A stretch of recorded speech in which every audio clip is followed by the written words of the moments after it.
Welcome to Garden Wise Adventures. My name is Molly, and today it's time for another video showcasing what is blooming in my Waterwise gardens. Now I live in Utah, zone 6/7, and this is the end of September, and September has been a glorious month for flowers that have been blooming. So before we go show you what's blooming now, let's show you what you missed.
So there's been so much that's bloomed that is absolutely gorgeous. Let me also show you what's going on up in the mountains behind my house. Now before I lived in Utah, I lived in California, and we did not get the glorious change of seasons there that we get here.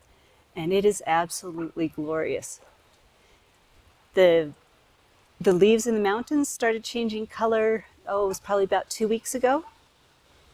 And it's still about a week away from moving down here into the valleys. But let me show you what's happening in my backyard. Now this may be signs of a branch that's stressed, but it's just about 2 weeks early to be changing colors. But this is my serviceberry, and these are the colors that it changes. I love the fall colors of serviceberries. So that's starting. We've got jujubes that are starting to change colors. Those are also a little bit early. These usually do not ripen all the way until the end of October. So we've still got about 4 weeks left. but we've got a few that are changing. Another sure sign of autumn is my Jerusalem artichokes. So these are Jerusalem artichokes. This is what the flowers look like. They're quite pretty. They're on very tall stalks. These are probably about 12 feet tall right now, 10 to 12 feet tall. They're in a 17-inch tall bed. And as soon as those are done flowering and just after the first fall frost, we're going to harvest them. Now the other thing in my backyard that is still blooming are my hydrangeas. These are Hydrangea microphylla. These are endless summer. Put a little bit of acid down so that we could get the color change. And look at how pretty that is. So they don't turn completely blue here, but we'll get partial blue flowers and sometimes they'll turn purple.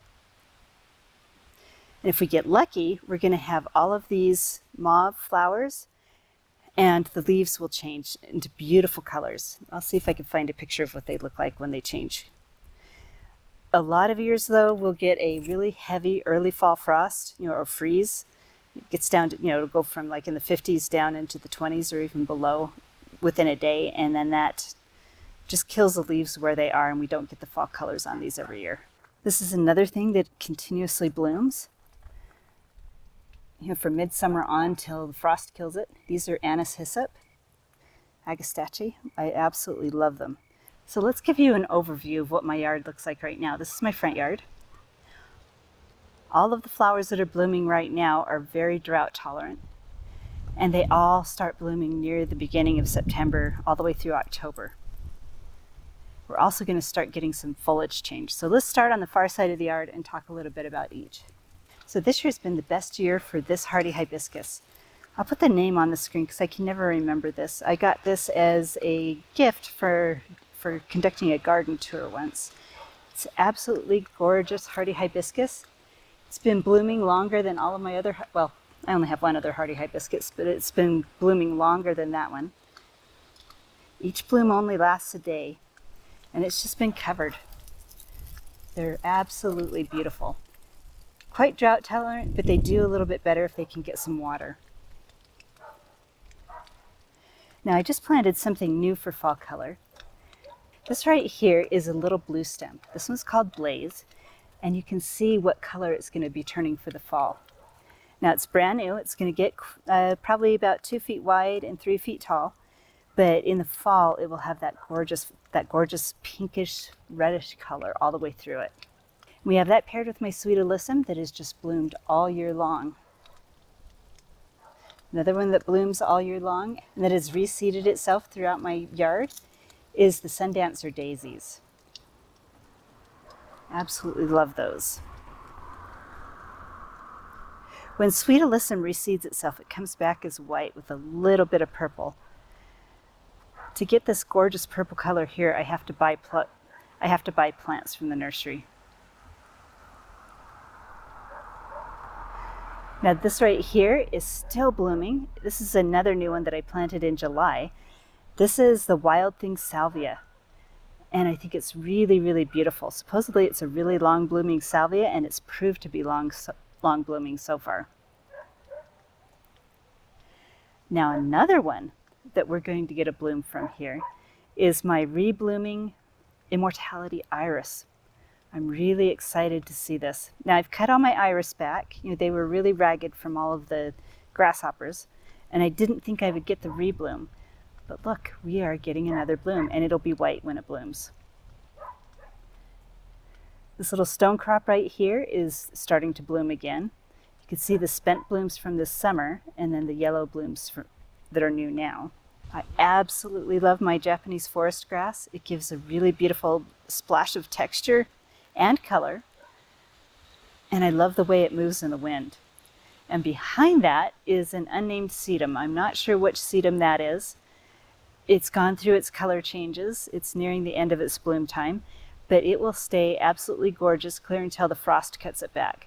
Once the frost cuts it back, I will cut it down. They don't seem to last very well over the winter here like they do in some areas. My Pugster Blue butterfly bush is blooming right up against this glorious, glorious mum. I absolutely love yellow mums, and I love the way they look in the fall garden. They just absolutely shine. We also have a red mum here on this side of the property and another red one to mirror it on the other side.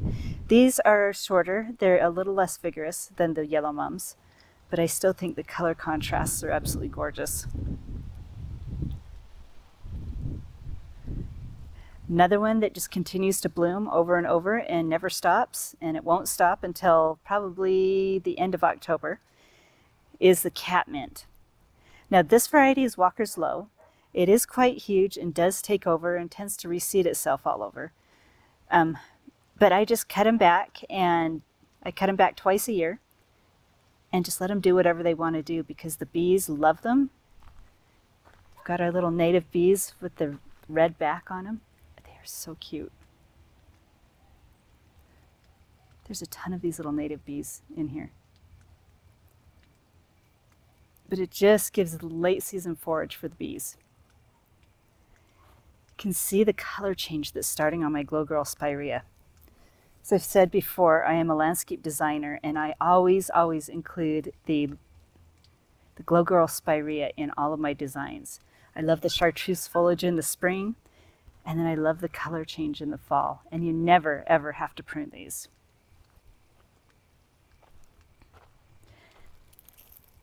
This is another one that's going to give a lot of color. This is a brand new one. This is a panicum or switchgrass. This is Shenandoah. Now I will go show you on the other side of the property. We have a Rosselbrush panicum or switchgrass that didn't give the fall color I wanted, but I heard that the Shenandoah does better, and so far it is looking gorgeous. And this was just planted a couple of weeks ago.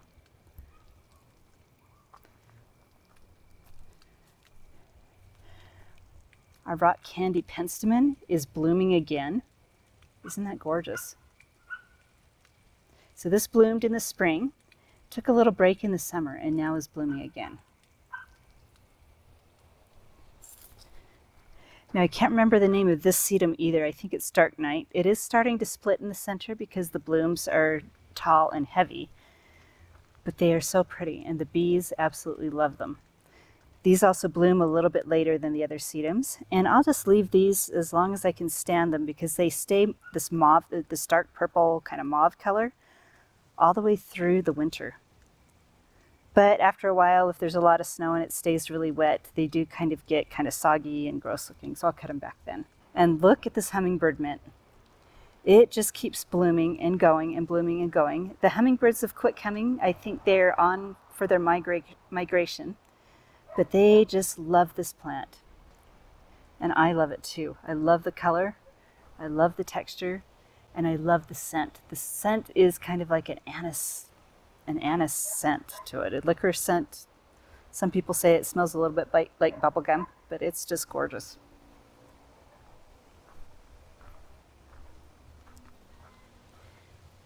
Our Foxley thyme has been blooming.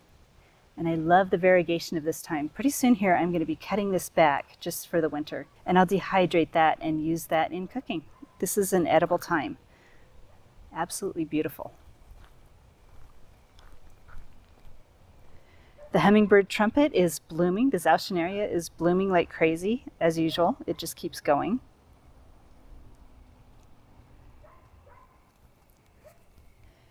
As do my drops of Jupiter oregano. So here's the drops of Jupiter oregano, and it just keeps going. The foliage is a little chartreuse colored, so it gives a real highlight in the garden, and I love it next to the blue oak grass. And we've got the autumn joy sedums that are finishing their blooms. So this one was a little bit ahead of this one, and you could kind of see the color change there. This is a blue oyster sedum. It's really pretty. It's going to be smaller than the Dark Night one, and I just think it's gorgeous. So Daryl and Chris gave this to me earlier this year, and I will link a video on their park strip that I did. And I love this little guy. It's going to be fun to see it next year when it gets a little bit bigger. This is a little late blooming hardy gladiola.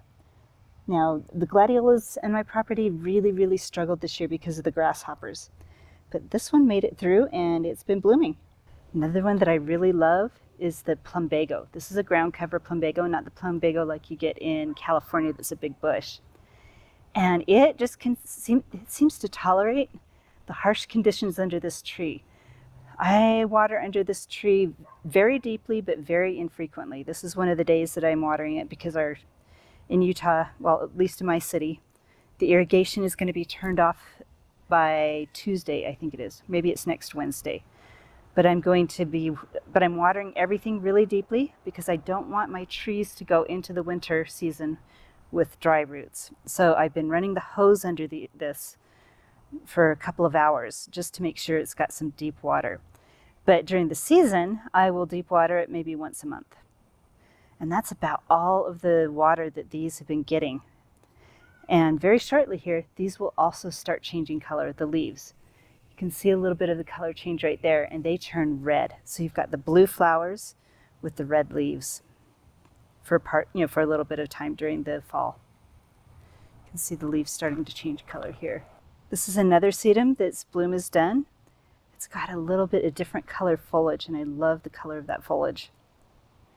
And it's just a pretty little sedum. I've spread it around. Sedums are so easy to propagate. All you do is you pull up a piece, bury it in the ground, and it grows. So I've been propagating this one and putting it all over my property because I think it's really pretty. I've got some more butterfly bush. This is my summer storm hardy hibiscus, and it's been done blooming for a while now, but it was gorgeous while it was in bloom.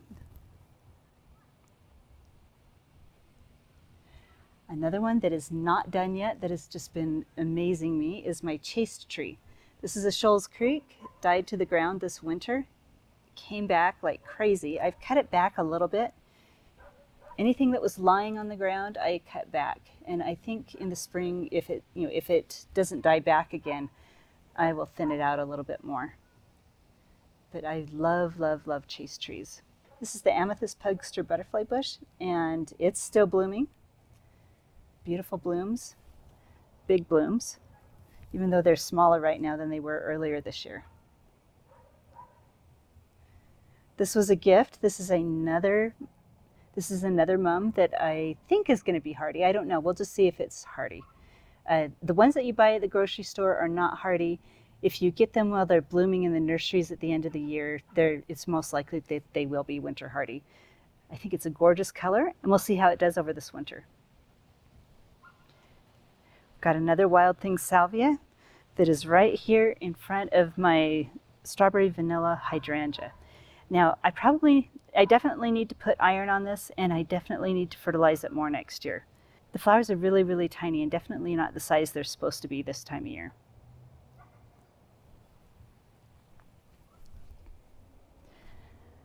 This one also definitely needs some iron. We're going to be putting that down in a little bit. But this is the Little Lime Punch. And it didn't get the extreme color change that it's supposed to get, but it did change color better than most of my hydrangeas have throughout the year. What I usually get, especially on the south side like this one is I get the burn. The flowers just burn up because it's too hot. So I hope you enjoyed this overview of what's blooming in my yard in September.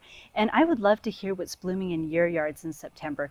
And I would love to know how long your seasons are. Here in Utah, in my area, which is Pleasant Grove, Utah, we can have our first frost anytime between mid-September, sometimes even the beginning of September through, last year it was like the beginning of November, and it's different every year. So it's going to be interesting to see what my yard looks like on our next video, the video that shows you what's blooming in my yard in October. But I will be taking pictures along the way so you don't miss anything.